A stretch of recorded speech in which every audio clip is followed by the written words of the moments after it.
How to find job in Indeed. Hey guys, and welcome back to our channel. So let's get started. First of all, go to any web browser and type in indeed.com and you'll land to the official page straightforward. Here you can see the search section. Simply search for the designation or job you want to search.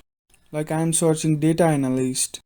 Here you can see I found a job and I will tap on apply now. Then I will lead to the official page of the job provider. Here I will click on apply now again and it will ask me to start my application. I will just tap on autofill with resume. Now it will take me to the page where it will ask my email and password. Just type in your email and your password and you are good to go. So this is how you can apply job in Indeed. If you find this video helpful, make sure you hit that like button and subscribe to our channel if you haven't done so already. Also ring that notification bell to never miss another update from us. Thank you for watching and I'll see you again in the next video.